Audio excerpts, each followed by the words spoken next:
Welcome to The Debate. Imagine a scenario that plays out in homes across the world every day. It's your birthday, or maybe you've just received a major promotion at work. You are happy. But within an hour, your partner suddenly becomes withdrawn. Right, they just slump on the couch, sighing heavily. Exactly. And when you ask what's wrong, they whisper about some vague, crushing anxiety, or they bring up a slight from like 5 years ago. Lamenting how hard their life is and how they just, ruin everything. Right. And before you even realize what has happened, your day of celebration has completely vanished, and you are spending all of your emotional energy soothing them, reassuring them of their worth, and apologizing for being insensitive. And you do it because you're a caring person. But what you don't realize in that moment is that you've just stepped into a trap. You are dealing with the hidden, insidious world of covert or vulnerable narcissism. Yeah. When we profile a classic psychological predator, we usually expect the overt threat, right? The grandiose narcissist who boasts, demands the spotlight, and visibly claims their territory. That behavior is toxic, but it is undeniably visible. You can see the wolf coming. But covert narcissism is entirely different. Completely. The threat doesn't bare its teeth. Instead, it wears a mask of profound vulnerability, introversion, or even depression. And today, we are investigating the underlying mechanics of this pathology, drawing heavily on clinical frameworks and the extensive literature on narcissistic abuse recovery. The central question we're exploring today goes right to the core of the abuser's intent. Are the devastating behaviors of a covert narcissist, tactics like the silent treatment, playing the ultimate victim, and delivering constant, subtle micro-insults, are those best understood as calculated, predatory manipulation designed strictly for power and control? Or are they highly reactive, shame-driven psychological defense mechanisms that inadvertently but systematically destroy the victim's reality? Exactly. So from a behavioral profiling perspective, I am arguing that covert narcissism is fundamentally an instrumental predatory strategy. It is active, covert aggression designed to maintain a deeply enmeshed imbalance of power over the victim. And from a trauma-informed clinical perspective, I am arguing that it is a highly volatile, reactive psychological collapse. It's driven by profound shame and structural fragility, which ends up shattering the victim's reality as a tragic byproduct of the narcissist's own internal terror. Well, let's start by looking at the actual behavioral evidence. If you study the day-to-day actions of covert narcissists, you see a highly calculating profile. I mean, they don't act randomly. They actively weaponize shared secrets. They utilize the silent treatment not as some, helpless panic response, but as a sharply honed, punitive tool to force their partner into submission. But is it a tool, really? Oh, absolutely.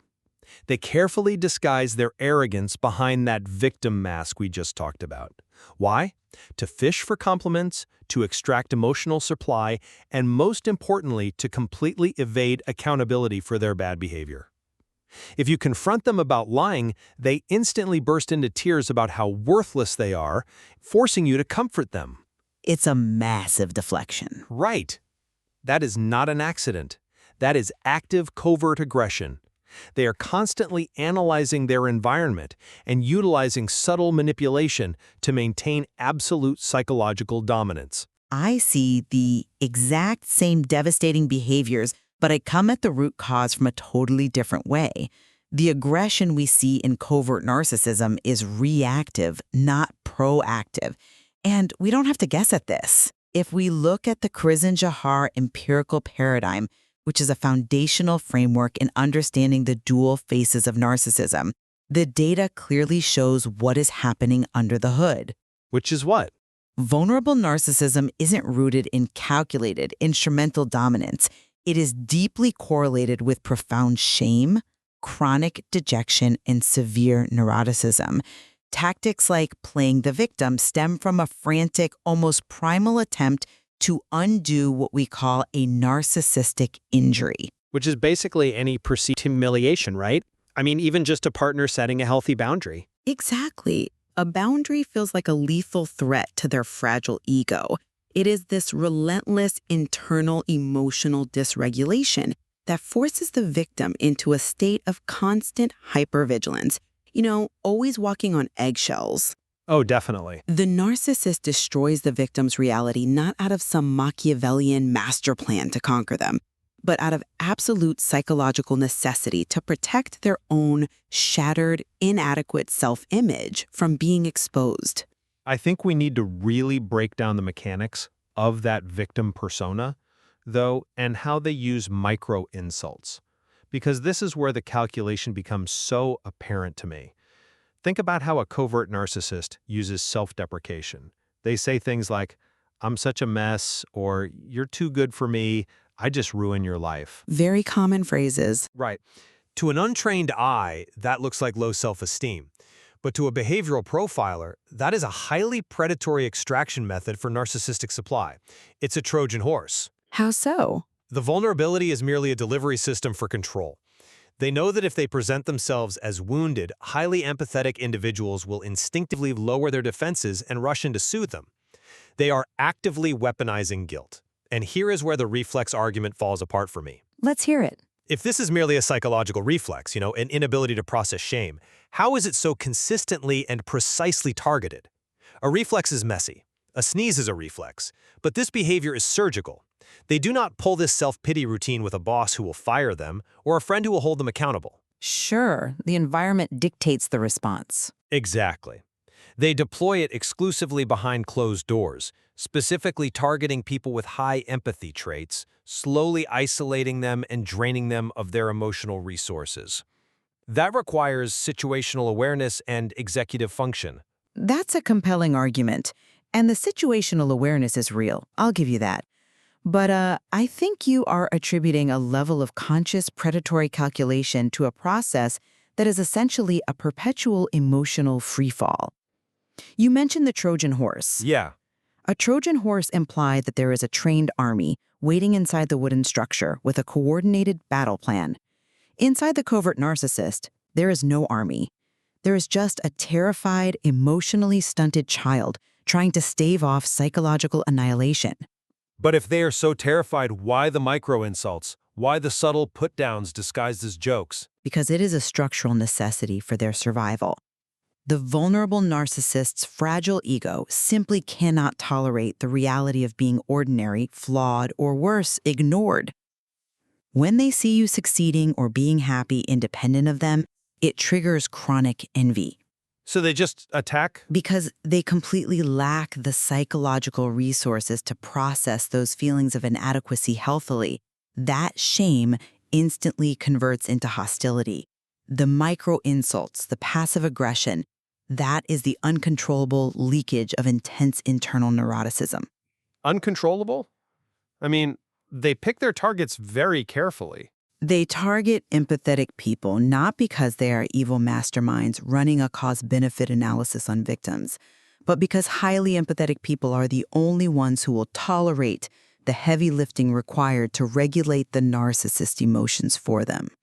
The narcissist's inability to process shame inadvertently makes the victim solely responsible for managing their internal state.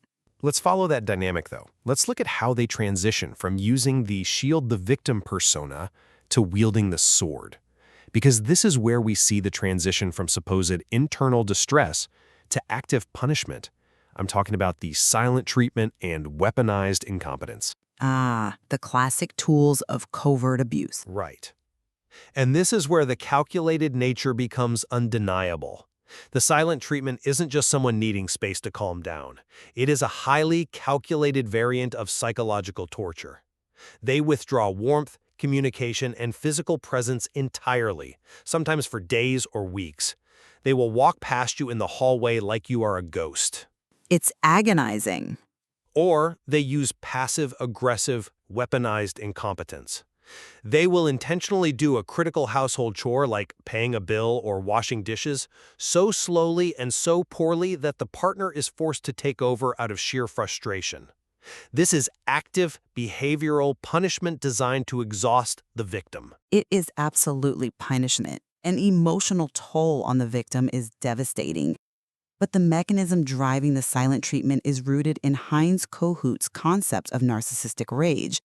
Kohut, one of the pioneers in studying narcissism, explain that this rage is an unmodulated, illogical response to a narcissistic injury. It is not a chess move. It sure looks like a chess move. When a covert narcissist gives you the silent treatment, it is an implosive, covert narcissistic collapse. When they feel slighted, their entire defense mechanism fails and they retreat into a state of profound emotional disconnection. They are essentially shutting down the server. But look at what that shutdown does to the partner. Oh, it's chilling. It creates a powerful trauma bond. The victim is starved of connection, which drops their dopamine levels, creating intense anxiety. The victim starts internalizing the blame, experiencing massive cognitive exhaustion from constantly trying to read the narcissist's microexpressions, trying to predict the weather of their moods. It's exhausting. Exactly. Eventually, the victim suffers from emotional numbness, what we call somatic dissociation, just to survive the environment. The body keeps the score, and the victim's nervous system is fundamentally altered by this prolonged silence. I agree completely on the devastating neurological impact on the victim, but I'm not buying the implosive collapse reasoning for the abuser, specifically because of the timing of the recovery. Let me push back here. If this silent treatment is genuinely an uncontrollable panic response, a total psychological shutdown, why does the silence conveniently end the exact moment the victim submits? Well, what do you mean? A true panic attack doesn't switch off just because someone capitulates to you. But with a covert narcissist, the read receipt on the text message stays blank for 3 days, until the victim finally breaks down, begs for forgiveness, and accepts the blame for something they didn't even do. Right. The very second the power dynamic is restored and the narcissist is placed back on their pedestal, they magically recover. They act as if nothing happened. Oh, you want to go get dinner now? That demonstrates instrumental control. They were watching the victim squirm, waiting for the capitulation. That is exactly what it feels like to the victim, and it's why it is so crazy-making. But have you considered that the submission of the victim is the precise element required to repair the narcissistic injury? Repair it how? The panic ends because the external environment, the victim's apology and submission, has provided the exact psychological mortar needed to patch the crack in their grandiose self-image. It looks highly calculated to you because the resolution is contingent on the victim's behavior, but to the narcissist, that apology is literally the oxygen they need to stop suffocating from shame. So they aren't rewarding the submission? Not consciously. It restores their sense of relevance and superiority, allowing the internal collapse to end. They aren't turning the silence off as a calculated reward for good behavior. Their internal psychological emergency has simply been neutralized by the victim's compliance. Well, let's see how that holds up when the dynamic shifts. Let's examine what happens when the relationship is actually threatened, or when the victim finally leaves. This brings us to post-separation tactics, specifically surveillance and what the clinical literature calls symbolic intrusion. Because when the covert narcissist loses their daily primary source of supply, they do not just quietly move on to heal their supposedly wounded inner child. No, they don't. The escalation can be extreme. They shift from passive aggression to overt, terrifying stalking behaviors. They drop highly specific references to inside jokes on their public social media. They physically visit shared sentimental locations, like the cafe you went to on your first anniversary, exactly when they know the victim might be there. It's terrifying. They create burner phone numbers to send cryptic late-night text messages. This is undeniable calculated control. It allows them to maintain psychological dominance, keeping the victim in a state of terror, while maintaining complete plausible deniability. If confronted, they can say, "Oh, you're crazy. I just happened to be at our favorite restaurant. You're obsessed with me." It's a calculated, sophisticated flex of power. It is a flex of power, and it is terrifying.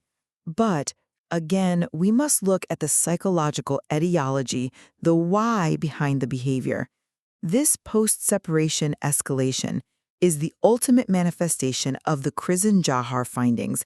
Vulnerable narcissism drives displaced aggression that is intensely mediated by the terror of abandonment. Abandonment? Yes. When their primary supply is cut off, they don't sit back in a leather chair and plot a master strategy of dominance. They free fall into catastrophic fear. They are collapsing inward into a state of hypervigilance. But they are executing actions that require high-level executive planning, registering a burner phone, crafting emails that walk the exact legal line of plausible deniability so the police won't intervene. That takes serious cognitive effort. It takes compulsive effort, yes, but it is driven by an obsessive desperation to feel relevant. They distort the victim's reality not out of some sadistic mastery, but because they are forcing the victim into a shared delusion to avoid their own psychological obsolescence. If the victim moves on and forgets them, the narcissist effectively ceases to exist in their own mind. Wow. Symbolic intrusion, using those personal symbols or visiting those sentimental locations, is a frantic, disordered attempt to recreate a sense of nostalgia. It is an intrusion designed to restore a fragile ego by proving they still have the power to occupy the target's mind. It's a compulsion to reclaim what they have lost, driven by profound abandonment terror, not a cool, calculated desire to rule. Look, I hear you, but I look at the outcome of these behaviors, and I see exactly why victims are forced to adopt incredibly rigid protective strategies just to survive. Whether the abuser is acting out of terror or calculated dominance, they thrive on extracting emotional reactions. This brings us to the necessity of communication frameworks that therapists recommend, like the gray rock and yellow rock methods. Right. These are essential survival tools for anyone co-parenting or dealing with a covert narcissist. Exactly. Gray rock is about becoming as uninteresting as possible. You show zero emotion, give one-word answers, and offer no energetic supply. But the problem is, in high-conflict co-parenting or legal situations, the narcissist will weaponize the gray rock method against the victim. They will tell the judge, "Look how cold, bitter, and uncooperative my ex is." Which is why the yellow rock method becomes necessary. It adds that thin, necessary veneer of professional civility. Right, it's communicating like a human resources professional. You use the BIF framework. Your communication must be brief, informative, friendly, and firm. You say good morning, but you absolutely employ the JADE technique. You never justify, argue, defend, or explain yourself. Exactly. Now here's my point. If the covert narcissist is simply a wounded, terrified individual acting out of a fear of abandonment, why do victims require such rigid, legalistic communication strategies just to avoid being destroyed in family court or subjected to vicious smear campaigns? The very necessity of the yellow rock method proves that the covert narcissist is actively searching for legal and emotional ammunition to use against the victim. They are building a case. I come at it from a different way. The absolute necessity of yellow rock and gray rock proves exactly how highly reactive and deeply dysregulated the covert narcissist is. You have to communicate like an HR professional, precisely because any emotional resonance from you, any justification or defense you offer, will immediately trigger their internal shame cycle and spark what behavioral psychologists call an extinction burst. Ah, which is the vending machine effect. Exactly. When you put $1 in a vending machine and the candy doesn't drop, you don't just walk away. You hit the button harder. You shake the machine. An extinction burst is a rapid, dangerous escalation of abusive behavior that occurs when the narcissist is suddenly starved of their expected emotional supply. They escalate to force a reaction. Because they are a criminal masterminds gathering intelligence. You are using it because you are dealing with a psychologically dysregulated individual who will latch onto any emotional data you give them, distort it through the lens of their own paranoia, and react explosively. But they take that distorted data into a courtroom. They systematically isolate the victim's friends and run calculated smear campaigns with it. At a certain point, that crosses the line from internal emotional dysregulation to external tactical warfare. Which is exactly why traditional couples therapy is so incredibly dangerous and highly contraindicated when dealing with a covert narcissist. We certainly agree on the danger of couples therapy in these dynamics. It is a total disaster. It is. If you take a covert narcissist into couples counseling, they will weaponize the therapy itself. They will use their soft-spoken, wounded victim demeanor to completely co-opt the therapist. They will subtly shift the narrative to make the actual victim look unhinged, bitter, and unyielding. Yep, I've seen it happen. The narcissist will absorb the therapeutic terminology, words like gaslighting, boundaries, or narcissism itself, and use those exact words to manipulate the victim at home. But again, I argue this isn't because they plotted to destroy the therapy before they walked in the door. It's because the therapeutic environment demands genuine accountability. Accountability triggers their profound shame, which instantly forces their defense mechanisms to hijack the process to survive the session. So what is the pathway out for the victim then, if they are trapped in this invisible cage, exhausted by the weaponized incompetence, the micro-insults, the silent treatments? The victim requires specialized, individual, trauma-focused care. Talk therapy isn't enough because the trauma is stored in the body. Modalities like EMDR, eye movement desensitization, and reprocessing are essential. And for the listener, EMDR works by using bilateral stimulation, usually eye movements or tapping, to engage both hemispheres of the brain. It essentially mimics what happens during REM sleep, allowing the brain to physically reprocess and digest the trapped traumatic memories that the abuser has installed. It's these tools to literally dismantle the cognitive distortions and the internalized blame that the covert narcissist has hardwired into their psyche. We talked about the trauma bond earlier. It alters the victim's nervous system. It leaves them hypervigilant to microexpressions, constantly scanning the room for danger. They need somatic therapy to heal the physical impact of that chronic psychological abuse, to learn that their body is safe again. This leads us perfectly to where we must land today. As we synthesize this, my position remains that the systematic, surgical nature of covert manipulation demonstrates a predatory pursuit of power and narrative control. From the calculated deployment of the silent treatment to the strategic use of symbolic intrusion to maintain fear to the weaponization of the therapist's office, the covert narcissist is engaging in active covert aggression. They brilliantly use the mask of vulnerability to extract emotional supply, evade accountability, and maintain a deeply enmeshed imbalance of power, leaving the victim trapped in an invisible psychological cage of the narcissist's own making. And my summary is that the underlying driver of all these undeniably destructive behaviors is profound shame and structural psychological fragility. It is a volatile, reactive cycle of survival. The covert narcissist completely lacks an internal sense of self-worth and must constantly extract validation from their environment to exist.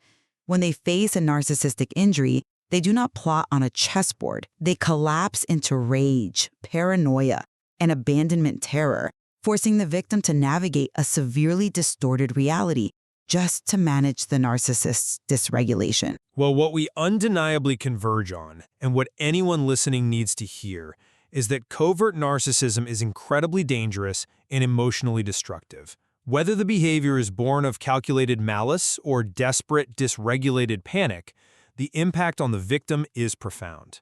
It requires specialized, firm boundary setting, utilizing tools like the Yellow Rock method, and it requires survivors to seek trauma-informed care to rebuild their shattered reality. Absolutely. The debate over the exact degree of conscious predatory calculation versus reactive psychological panic will continue in the clinical literature, but the necessity for victims to protect their sanity is absolute. Looking at complex personality disorders through multiple lenses, both the behavioral profiling of the tactics and the trauma-informed understanding of the root cause allows us to truly grasp their devastating impact on human relationships. There is so much more to explore in the clinical literature regarding recovery from narcissistic abuse, but we will leave it to you to form your own conclusion on the underlying mechanics of this pathology. Remember how we started talking about the wolf you can visibly see versus the threat you cannot? Covert narcissism proves that the most dangerous psychological cages aren't built with iron bars you can fight against. They are built with whispered complaints, weaponized vulnerabilities, and a heavy, suffocating silence. You don't realize you're trapped until you run out of air.